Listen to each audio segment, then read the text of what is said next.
La ville de Soudia, qui est contrôlée par les Ukrainiens, n'a aucun intérêt stratégique. Et c'est ce que les Ukrainiens ici nous disent. C'est pour ça qu'ils ont eu tant de facilité à progresser et qu'ils continuent à progresser vers Koursk. Parce qu'en fait, les Russes s'en moquent un peu de la ville de Soudia et de ses alentours. Ils savent qu'à tout moment, ils pourront la reprendre. Il suffira effectivement de ramener les troupes qui sont à Pokrovsk vers l'oblast de Koursk pour régler la situation. Il y a même une date ici qui circule. Il se dit ici que ça se ferait en octobre. Bonjour mesdames et messieurs, bienvenue sur ma chaîne. Cette vidéo, c'est la suite des 2 vidéos que je vous ai fait sur la situation en Ukraine. Alors, dans la première vidéo, on m'a dit que j'étais pro-russe, que j'utilisais des cartes qui étaient mensongères. Dans la deuxième vidéo, j'ai utilisé que des informations données par les médias occidentaux eux-mêmes. Mais, comme quoi, quand on fait des analyses concrètes, on réfléchit après très bien et que on ne cherche pas à mentir, et bien la vérité finit toujours par se révéler. Hier matin, une reporter de LCI, probablement ukrainienne ou slave, s'est laissée emporter et a balancé toute la vérité sur ce que les Ukrainiens y pensent de Koursk et de toute la vérité que LCI essaye de cacher. Commentez, likez, partagez pour me soutenir et soutenir la chaîne. Sans plus tarder, regardons la vidéo et nous réagirons après. Avant qu'elle ne commence à parler, je pense que quand elle va revenir en France, soit ils ne vont plus jamais la renvoyer sur un lieu d'affrontement, soit ils vont la virer. Vous-même regardez et vous comprendrez pourquoi. C'est un énorme pari en fait que réalise l'armée ukrainienne que d'investir Koursk. Pourquoi et pour combien de temps en fait en réalité ? C'est ça, et c'est ce que les gens ici, en fait, même les militaires, ils se posent la question, parce que autant Pokrovsk, c'est une ville stratégique, une fois qu'ils auront Pokrovsk, les Russes vont avancer très très vite. Donc Pokrovsk, c'est un nœud stratégique. Autant Soudia, la ville de Soudia, qui est contrôlée par les Ukrainiens, n'a aucun intérêt stratégique. Et c'est ce que les Ukrainiens ici nous disent. C'est pour ça qu'ils ont eu tant de facilité à progresser et qu'ils continuent à progresser vers Koursk, parce qu'en fait, les Russes s'en moquent un peu de la ville de Soudia et de ses alentours. Ils savent qu'à tout moment, ils pourront la reprendre. Il suffira effectivement de ramener les troupes qui sont à Pokrovsk vers l'oblast de Koursk pour régler la situation. Il y a même une date ici qui circule. Il se dit ici que ça se ferait en octobre, le temps que les Russes s'installent vraiment et vraiment progresser dans le Donbass. Donc en fait, oui, c'est vrai qu'une victoire là-bas, mais pourquoi faire? Alors peut-être, effectivement, on l'a dit, pour avoir une monnaie d'échange lors de négociations, de dire vous vous retirez de nos territoires et on vous rend ces territoires-là. Peut-être aussi pour montrer que l'Ukraine est encore capable d'avoir des gros succès, parce que depuis quelque temps, ça peinait un peu là avec le Donbass où les Russes grignotaient. Maintenant, c'est plus du grignotage. Maintenant, carrément, là, ils avancent très vite. Mais pendant des mois, ça a été du grignotage. Mais bon, les Ukrainiens ne remportaient plus de grosses victoires. C'est aussi se prouver ça, et ça a remonté le moral des soldats. C'est déjà en ça, au moins, une victoire. Mais bon, après, sur les vrais objectifs, on n'a pas d'informations, ni les soldats d'ailleurs. Ils nous le disent aussi. Ils nous disent, on ne sait même pas combien de temps les gars vont pouvoir tenir à Koursk. Ouais. Merci beaucoup en tout cas. Et merci. Elle a douché la propagande de LCI, elle a douché toute la propagande occidentale que l'on voit en France en une seule intervention. Et maintenant, je vais vous ramener sur LCI. 2 heures plus tard, la même dame, on lui repose après la même question et écoutez ce qu'elle dit pour vous montrer que LCI et la plupart des médias français falsifient la vérité quand ils parlent du conflit russo-ukrainien. Voilà, à la même dame, 2 heures plus tard, elle intervient sur ce plateau et... Pour les toutes dernières infos sur le terrain avec Marianne Kotonov qui se trouve à Soumy avec Marine Truchot. Les deux sont donc en Ukraine. De ce que vous savez, quelles sont les dernières informations dont vous disposez, Marianne ? Alors c'est celle du commandant en chef des armées de l'armée ukrainienne, Alexander Syrski, qui dit que lors de ces dernières 24 heures, l'Ukraine contrôle désormais 74 villages. Alors ces villages, vous le connaissez très bien, ça peut être des villages, des hameaux, en tout cas dans la région de Koursk, et que l'armée ukrainienne a de nouveau avancé de 1 à 3 km, ce qui représente un gain de 40 km² de plus. Voilà, ça c'est pour les informations militaires, parce qu'encore une fois, on a essayé, vraiment, on essaye sans arrêt de pas parler avec des militaires, d'appeler des officiers de presse, et c'est toujours silence radio du côté ukrainien. Après, dans la ville de Soumy, je ne sais pas si vous entendez, mais ça fait aujourd'hui déjà 5 bonnes minutes que les alarmes retentissent. D'habitude, une alarme aérienne, une alerte aérienne, ça retentit et puis ça s'arrête. Ici, ça fait 5 minutes que elles retentissent. Et dans la journée d'hier, eh bien, on était en alerte pendant quasiment toute la journée. Il faut savoir aussi qu'il y a eu des restrictions qui ont été annoncées hier après-midi. Restrictions de circulation dans un périmètre de 20 km autour de la frontière ukrainienne et russe en direction donc de Soumy. 20 km dans lesquels eh bien il n'y a plus aucun civil qui peut se déplacer. Tout ça parce qu'on nous a dit que parce que l'offensive effectivement était toujours en cours, mais aussi à cause de l'intensification des hostilités et puis aussi parce qu'ils craignaient des groupes de reconnaissance et des groupes de sabotage russes. Donc vous voyez, à Soumy, ça se tend un peu et la situation sur le terrain reste quand même assez floue pour nous. Merci Marianne et merci Marine évidemment pour les images. Cette contre-attaque militaire, elle fait réagir à l'étranger. Aux États-Unis, tout d'abord, écoutez ce que dit Joe Biden, c'est le président américain. Je me suis entretenu régulièrement avec mon personnel, probablement toutes les 4 ou 5 heures depuis 6 à 8 jours. Et cela crée un vrai dilemme pour Vladimir Poutine. Nous sommes en communication constante avec les Ukrainiens. C'est tout ce que je dirais à ce sujet pour le moment. Donc, vous-même, vous voyez, là, ils essayaient encore de contrôler le narratif. Là, ils essayaient encore de faire croire que la ville de Koursk représentait un gain significatif avec l'aide des Américains. Et là, vous comprenez que cette incursion ne s'est pas faite sans l'aide des Américains. Ils étaient sans doute au courant. Mais, depuis que cette dame a dévoilé ce qui est en train d'arriver et qu'ils ont compris que les informations fuitaient, regardez comment la ligne directrice a soudainement basculé à TF1. Jusqu'après cette intervention, ou jusqu'à il y a 2 jours, ils étaient tous enjoués à l'idée que Koursk c'était significatif, c'était un game changer, ça allait changer les choses. Les derniers titres diffusés par TF1, regardez. Pokrovsk, le maire semble déjà enterrer sa ville. Ensuite, des heures plus tard, Pokrovsk, crucial pour Kiev, sur le point de tomber aux mains des Russes. Et maintenant, écoutez vous-même les débuts et pour voir le changement de ton et la tristesse dans la tête. Regardez déjà lui là, la tristesse dans la tête de ces gens qui font de la propagande anti-russe, ou en tout cas qui font la propagande comme quoi l'Ukraine avait fait quelque chose de magnifique et allait peut-être changer les choses. Écoutez bien, juste les débuts de cette vidéo. Alors que tous les yeux sont rivés sur la région russe de Koursk, en partie occupée par les Ukrainiens, la ville de Pokrovsk dans le Donbass est plus que jamais sous la menace du Kremlin. On va voir pourquoi. Voici la carte avec le tout dernier village qui a donc été revendiqué par l'armée russe Ivanka, qui est à une dizaine de kilomètres seulement de la ville de Pokrovsk. Le maire de la ville, extrêmement alarmiste, appelle tous les habitants à évacuer le plus vite possible. Chers habitants de la communauté, nous constatons qu'aujourd'hui l'ennemi s'approche rapidement des environs de la ville de Pokrovsk. Ils sont à un peu plus de 10 km de la périphérie de la ville. S'il vous plaît, ne tardez pas. Partez dès que vous le pouvez, préparez vos affaires. La situation ne fait qu'empirer et elle ne s'améliorera pas. Les autorités et les infrastructures essentielles restent en place. J'insiste pour que vous partiez dès que vous le pouvez, à faire vos bagages et à évacuer. Général, alors, j'ai jamais vu ni entendu le maire de Pokrovsk si inquiet. On a le sentiment pour lui, la ville de Pokrovsk semble perdue, les Russes qui sont à une dizaine de kilomètres seulement. Est-ce que selon vous... Regardez la gueule du général. D'habitude, il est content. Regardez la gueule du général.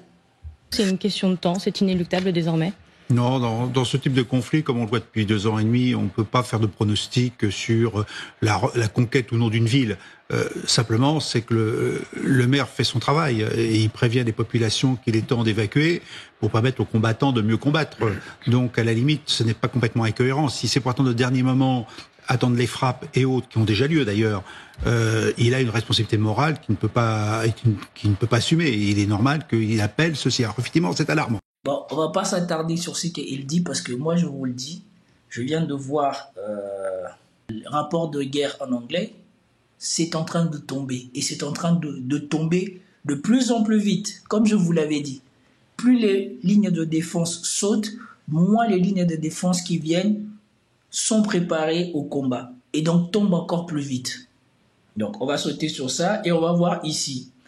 Juste pour vous voyez la tristesse des propagandistes, à quel point ça leur touche. On le rappelle, l'armée russe, on le voit sur cette carte, continue son avancée terrible dans le Donbass.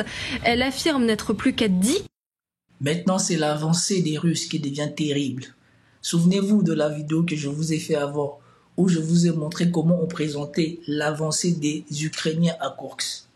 Kilomètres de la ville de Pokrovsk, ce nœud stratégique dont les Russes veulent absolument s'emparer. Les Russes s'approchent tellement que l'Ukraine a décidé d'évacuer les familles avec enfants qui se trouveraient dans les environs. Ça devient compliqué. Ah oui, 12 km, c'est largement la portée de l'artillerie des Russes. Hein. Donc effectivement, je comprends que ceux qui restent comme famille, parce que je pense qu'il y a pas mal qui avaient déjà dû être évacués, soient plus là. Donc c'est un Pokrovsk qui est une ville militaire importante pour les Ukrainiens, parce que c'est un endroit d'où part toute la logistique pour le front. Pas simplement sur une direction, mais sur plusieurs directions du front. Il faut imaginer que les militaires, ils ont une vision de la carte et de la géographie qui n'est pas du tout celle des civils. C'est-à-dire qu'on voit le terrain comme étant un appui pour la manœuvre. Et les villes font partie du terrain. Voilà. Et donc la ville, c'est ce qui permet d'avoir des dépôts, éventuellement de scinder ces dépôts pour ne pas mettre tous ces dépôts logistiques au même endroit. Parce qu'une seule frappe permettrait d'affaiblir considérablement votre logistique. On ne va pas s'attarder. Le plus important, c'était que vous compreniez que la tristesse est maintenant dans le camp de LCI. C'est que désormais, la propagande n'est plus sur Koursk. La propagande maintenant se tourne sur le fait que dans le Donbass, ça commence à sentir la mouise, comme je vous l'avais déjà annoncé et comme beaucoup me contredisaient.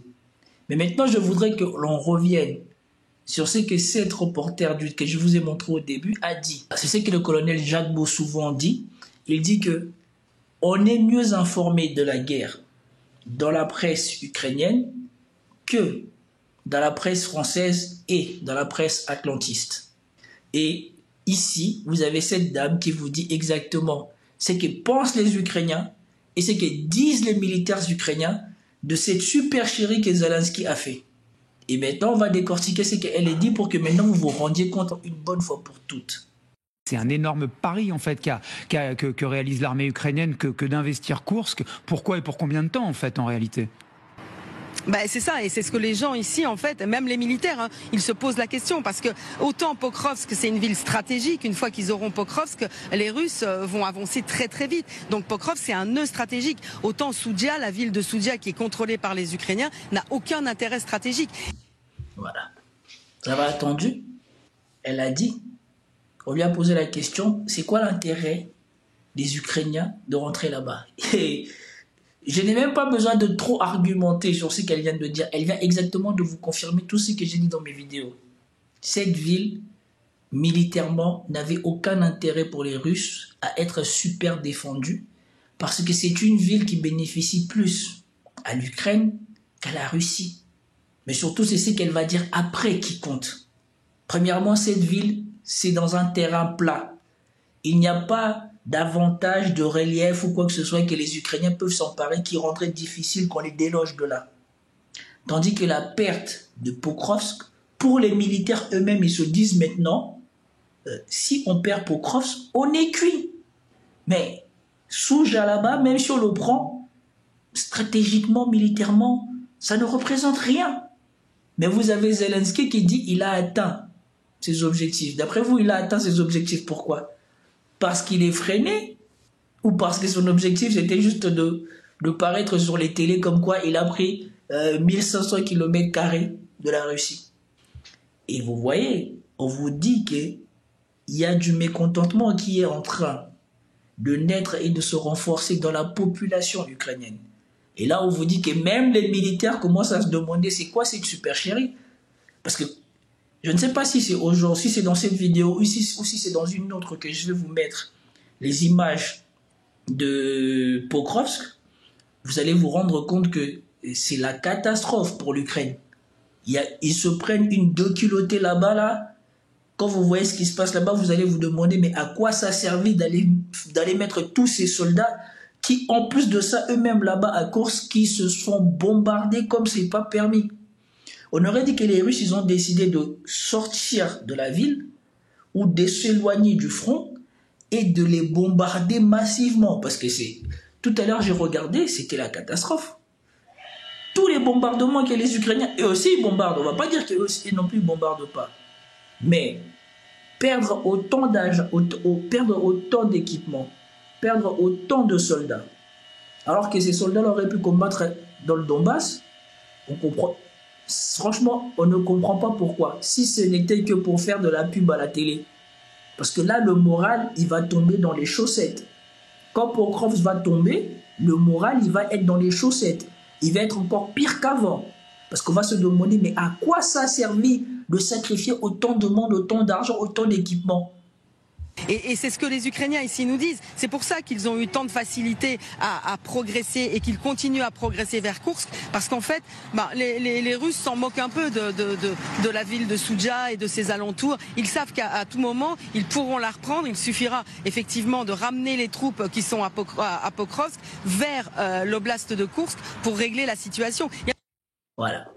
Et quand vous regardez les prisonniers qu'ils ont faits à Kursk, ce sont ces jeunes conscrits, des gens qui n'ont même pas encore fini leur service militaire. Ce sont des gens de 18 ans. Les Ukrainiens, eux, ils ont pris leurs meilleures unités pour aller affronter des recrues qui n'ont même pas encore fini leur service militaire ou qui viennent juste de le finir.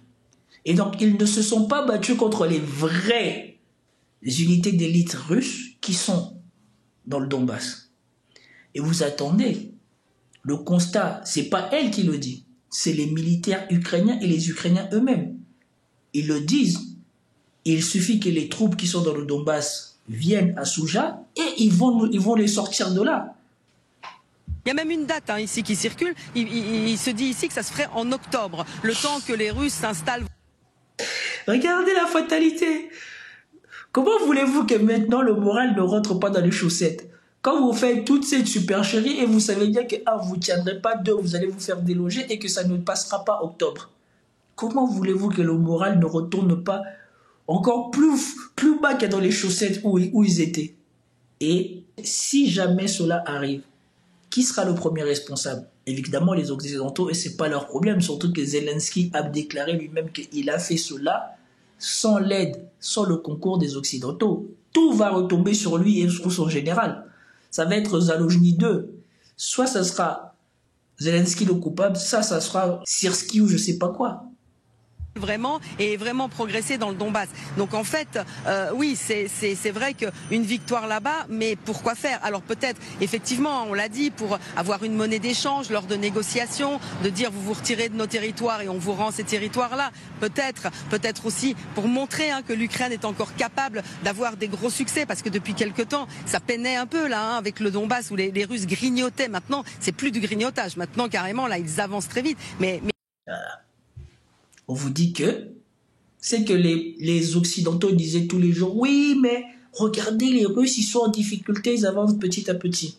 Les endroits où les Russes avançaient, c'était des endroits fortifiés, qu'ils étaient en train de faire tomber un par un. Maintenant qu'ils ont bien pénétré les lignes fortifiées, elle-même, elle le dit. Maintenant, c'est plus, ils avancent doucement. Maintenant, ils progressent. Ils vont de plus en plus vite. Ils sont en train de les défoncer. Mais pendant des mois, ça a été du grignotage. Mais bon, les Ukrainiens ne remportaient plus de grosses victoires. C'est aussi se prouver ça. Et ça a remonté le moral des soldats. C'est déjà en ça, au moins, une victoire. Mais bon, après, sur les vrais objectifs, on n'a pas d'informations, ni les soldats d'ailleurs. Et ils nous le disent aussi. Ils nous disent, on ne sait même pas combien de temps les gars vont pouvoir tenir à Kursk. Ça va attendu. Sur les vrais objectifs, les soldats se posaient la question. Ils ne le savaient pas.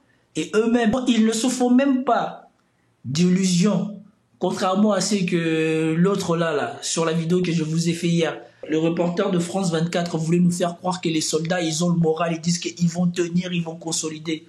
Mais les soldats nous ont assuré qu'ils continuent d'avancer, pas aussi vite qu'avant, mais tout de même, et que leur but reste de continuer à prendre encore plus de territoire dans la région russe de Koursk. L'accent petit à petit se déplace sur la nécessité de consolider leurs gains et de défendre le territoire déjà occupé. C'est ce que tout le monde maintenant ici plus ou moins attend.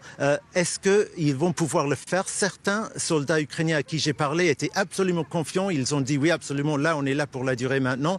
D'autres ont tout de même émis des doutes. Ils ont dit tout dépendra des priorités de l'État, des ressources militaires qui doivent être déployées soit ici, soit dans le Donbass, parce que dans le Donbass, c'est toujours la Russie qui a l'initiative et qui avance assez rapidement vers la ville ukrainienne de Pokrovsk. Elle vous dit la vérité.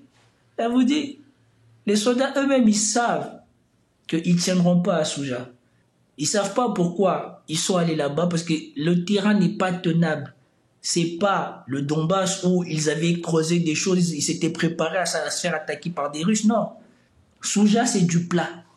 Et quand les Russes vont vraiment mettre les moyens, ils n'auront nulle part où se cacher. C'est certainement pour ça qu'ils ont appelé l'ONU. Et elle, en une intervention, elle a balayé 2 semaines de propagande d'une main. Comme j'ai dit, quand elle va revenir en France, ou même je pense qu'à la fin de cette journée, ils l'ont virée. Parce que vous avez vu, non? Quand elle a intervenu 2 heures plus tard, de tout ça, elle n'a plus rien dit. Je suis désolé pour les pro-atlantistes et pour les gens qui sont contre moi, mais voilà la réalité des choses.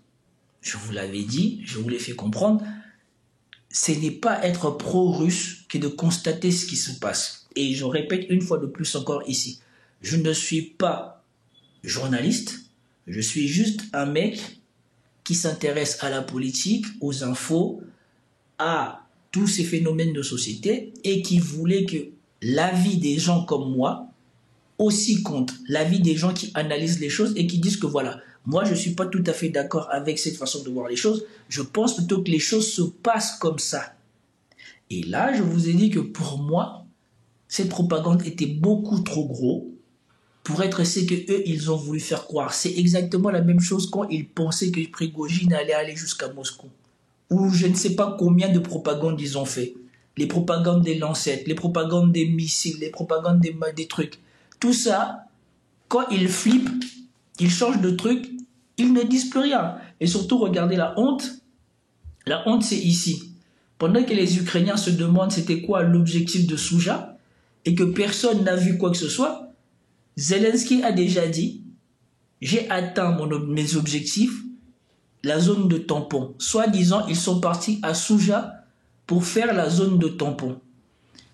Avant qu'ils n'interviennent à Koursk, avez-vous attendu parler de bombardements russes à Soumy ou vers cette frontière-là?